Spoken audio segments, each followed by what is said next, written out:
Dr. Phil gives us a look inside the house where 4 college students were murdered.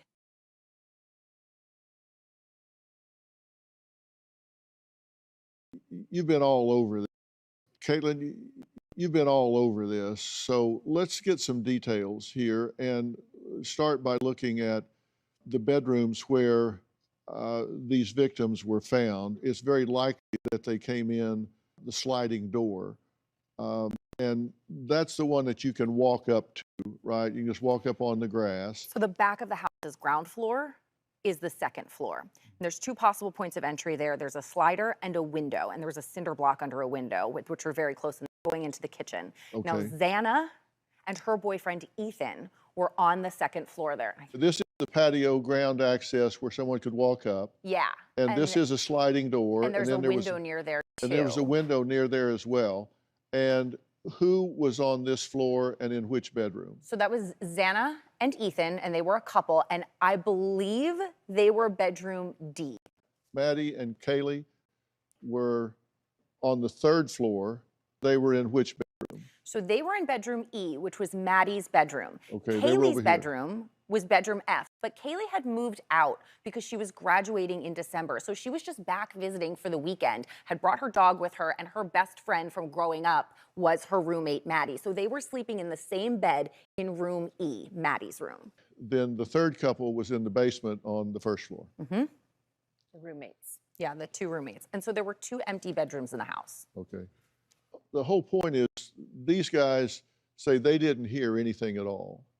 And if they had been out partying and were zonked out and all, did it seem like that's possible that they could not hear anything?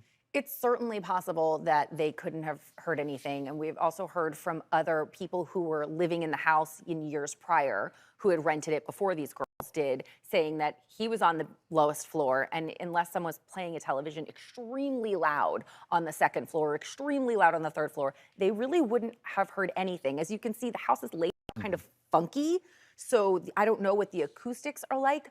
You also have to figure this is a house with a bunch of roommates in college, so a little noise is probably kind of normal. So maybe you hear walking around, it doesn't wake them up because they're kind of used to it. Yeah. Did you notice anything odd with the pictures from inside the house?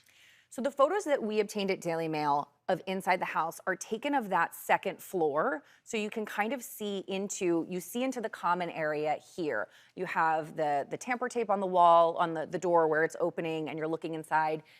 We've got solo cups. There's a place for beer pong to be set up. There's a ton of dirty dishes, a half-drank cup of iced coffee. Everything looked pretty normal. You don't see blood, you don't see anything turned upside down. It looked like a mess left from a bunch of kids before they went out for the night. But what you did see in that one photo that cycled through was the outside of the house, and that was below Xana and Ethan's room. And that is what looked like blood dripping through the foundation.